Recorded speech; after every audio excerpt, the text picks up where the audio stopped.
cuando se aplica disciplina, siempre se tiene que llamar a la persona y siempre se tiene que comunicar a la persona.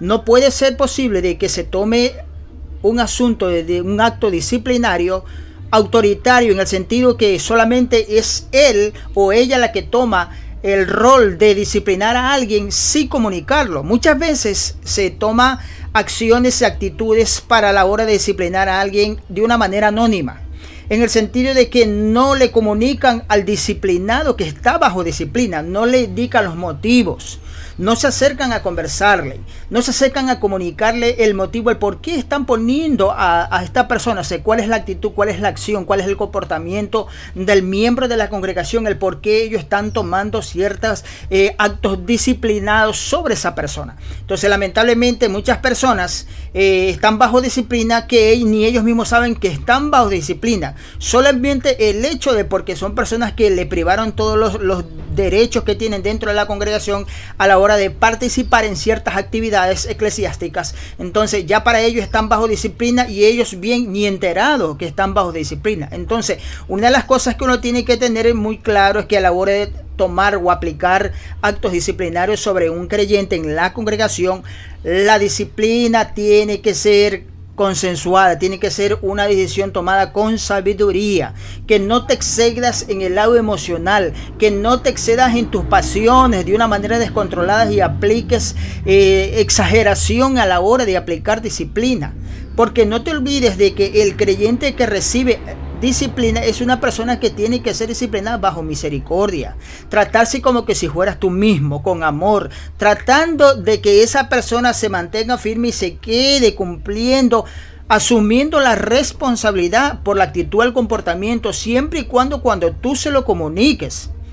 Cuando tú te acercas, tú ves que un creyente de la congregación está en un error, tiene una actitud equivocada, su conducta es equivocada, sus hábitos son equivocados. Entonces, tú te acercas para comunicarle.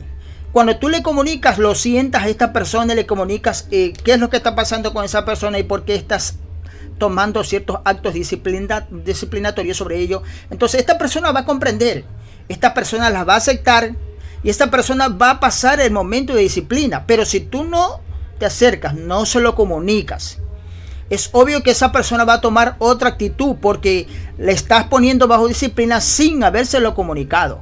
Y muchas veces nosotros los líderes nos dejamos llevar por nuestras pasiones, por nuestro lado en el momento que no es el correcto, nos damos llevar y queremos asumir y aplicar el mayor castigo posible a esa persona. Entonces, lamentablemente, nosotros tenemos que ser un poquito más considerados en el sentido de que la persona tiene que entrar bajo de disciplina dependiendo el grado de complejidad que tenga, dependiendo la gravedad del problema que tenga. Entonces, cuando tú sabes esto, cuando tú tienes claro lo que está pasando, tranquilamente esa persona te va a aceptar. Otra de las cosas que nosotros tenemos que entender, que muchas veces el cuerpo de la iglesia, los creyentes, asumen ciertas actitudes por la falta de conocimiento. Mucho se sabe de que determinado creyente está bajo disciplina, pero no se lo comunican ni el por qué. No saben el por qué. Usted como líder, usted tiene que tomarse el tiempo de tomar doctrina en forma de discipulado y enseñarle a la iglesia en general, a la congregación en general, de que determinada persona o por qué se puede poner en actos de disciplina a una persona y qué tiempo. Toda esta información usted como líder, usted tiene que dársela. Hay creyentes que dicen, yo no sé por qué le ha puesto el líder disciplina a esta persona, no nos lo ha comunicado la iglesia, no nos ha dicho a nosotros que somos parte de la junta administrativa y solamente él. Porque hay personas que asumen autoridades y roles que piensan que los únicos autorizados para tomar decisiones sin ser consultadas, sin ser consensuadas, sin ser comunicadas son ellos. Entonces, cuando nosotros fallamos en el sentido que no estamos proveyendo el conocimiento indicado sobre estos actos de disciplina, el porqué y el motivo, cuál es el propósito de poner a una persona o establecer o practicar lo que es la disciplina en la congregación, nosotros antes de llegar y tomar esos puntos de poner bajo una persona bajo disciplina, tenemos que enseñar qué es disciplina y por qué tiene que aplicarse disciplina en la congregación. Cuando nosotros no nos tomamos el tiempo, ahí suceden y se levantan problemas dentro de la misma iglesia porque y dicen no estamos de acuerdo con eso. Mire, hay congregaciones que no se comunican. a la iglesia, que no se enseña a la iglesia lo que es la disciplina.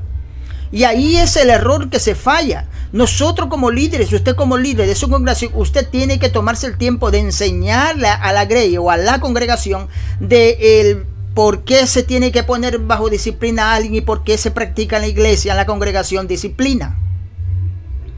Cuando usted comunica a la iglesia y cuando sus decisiones a la hora de poner disciplina a alguien son justas, son correctas y sabias, sabiendo que la decisión que usted va a tomar puede esa persona, en vez de levantarlo, en vez de fortalecerlo, en vez de que esa persona se cure, se corrija, se establezca y madure, se afirme en Cristo, usted puede ser ocasión de que esa persona se vaya por su actitud, por la decisión errada y equivocada. Es por eso que nosotros a la hora de poner disciplina o ejercer disciplina en la congregación, nosotros tenemos que hacer uso de la sabiduría y siempre comunicar al cuerpo oficial o al grupo de diáconos o al grupo de líderes, acercarse y conversar y el motivo y explicar el porqué. Pero no se puede tomar actitudes así sin dar a conocer a otras personas y asumir cierto tipo de disciplina a una persona.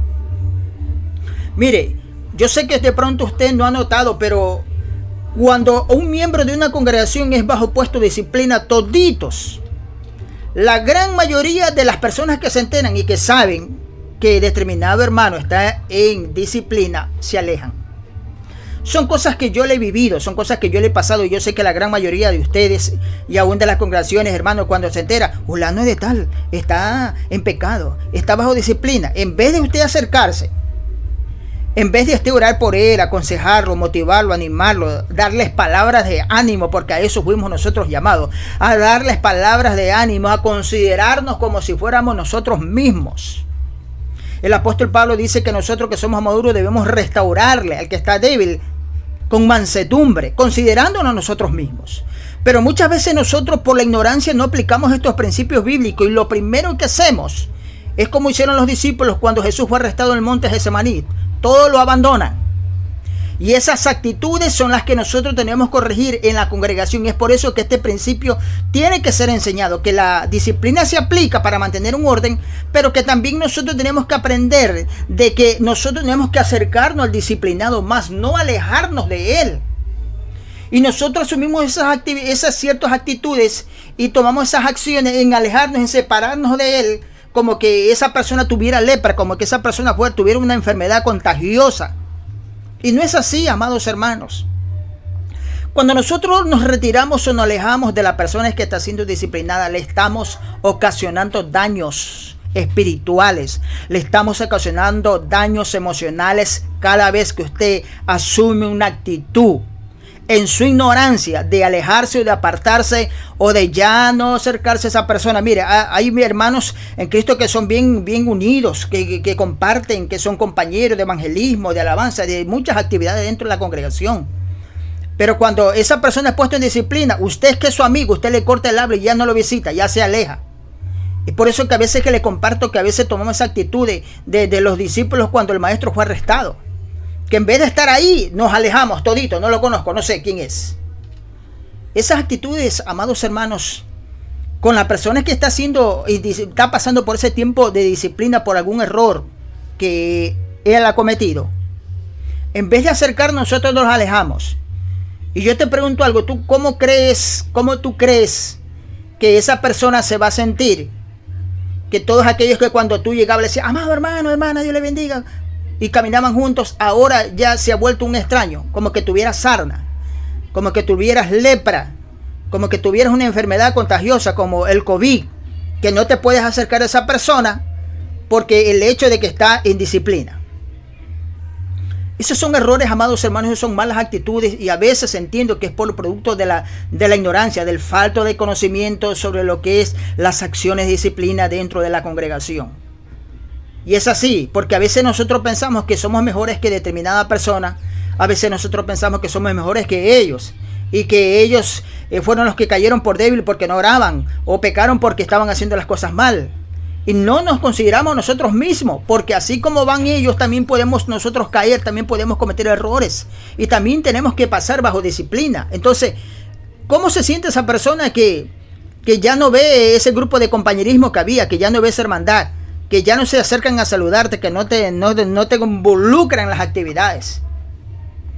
Esas son esas actitudes que nosotros tenemos que corregir cuando un hermano de nuestra congregación está siendo disciplinado. En vez de alejarte, debes acercarte, debes orar para que esa persona sea restaurada, para que esa persona, Dios tenga misericordia y se levante nuevamente y tienes tu propósito. Es que te tienes que acercarte a orar por él y abrazarlo y darles palabras de aliento, que él se levante, que eso va a pasar, que se va a recuperar, que de eso Dios lo levanta. Todo ese tipo de palabras es la que tú tienes que acercarte y comunicarte con ella, en vez de alejarte, hermano. No tienes que alejarte de la persona que está siendo bajo disciplina o que está en disciplina. No tienes que alejarte. Pero esta es una práctica, amados hermanos, que nosotros hemos asumido en nuestra ignorancia. Porque somos uno completo ignorante, hemos asumido esa actitud de, en vez de acercarnos y decirle, amado hermano, tranquilo, yo estoy contigo, voy a orar contigo, visitarlo, animarlo, darle palabras aliento. En vez de hacer eso, nosotros nos alejamos de él. Lo condenamos. Como que si el caso que él haya hecho, la desobediencia, algún pecado determinado que haya cometido, es algo mortal, un pecado de muerte, que nosotros en vez de acercarnos nos alejamos de él. Entonces, lamentablemente, esa no es parte de la doctrina de la congregación. Eso no es parte de la formación cristiana. Esa es una actitud que la tomamos basado en nuestra ignorancia y que tenemos que nosotros corregirla. Tenemos que corregirla como iglesia, como amados hermanos en Cristo que somos. Nosotros estamos para darle aliento al hermano o a la hermana que está pasando un proceso de disciplina por su actitud, por su comportamiento, por sus tantas cosas, amados hermanos, que nos pueden llevar a nosotros a que entremos en una etapa de disciplina. Hay muchas cosas. Pero cuando veamos un hermano o una hermana que está pasando disciplina, no te alejes de él, amado hermano. No pienses que tú te vas a contaminar porque te acercas a él. Le estás haciendo daño con tu actitud. Le estás haciendo daño con tu comportamiento, con ese aislamiento que tú has asumido, en ya no visitarlo, en ya no orar por él. En vez de darle palabra de aliento, lo condenas.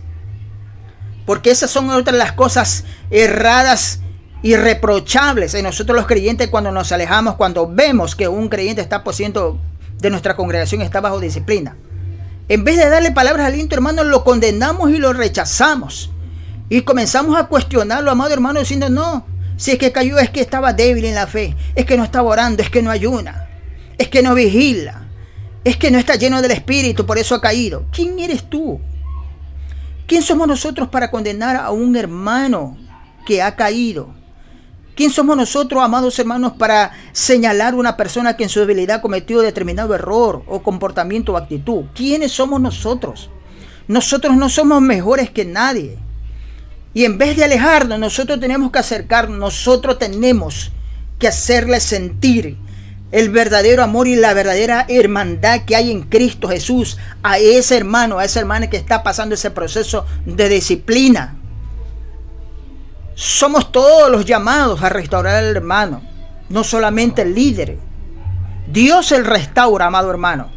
El líder tiene su propósito, amados hermanos, de restaurar a esa persona, pero es toda la congregación. Somos nosotros, eso nos incluye a mí, te incluye a ti, nos incluye a todos, que tenemos que tratar de restaurar a ese hermano. Pero ¿cómo lo vas a restaurar si tú en vez de acercarte te aíslas?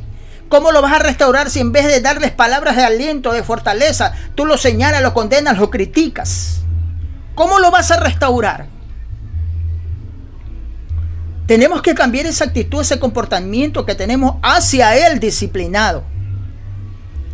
Recuerde, no eres mejor que nadie. Somos seres humanos, somos mortales y tendemos nuestra tendencia a pecar y a hacer lo malo. Cuidado, te toca a ti. Y ahí vas a entender lo que se siente estar rechazado, estar marginado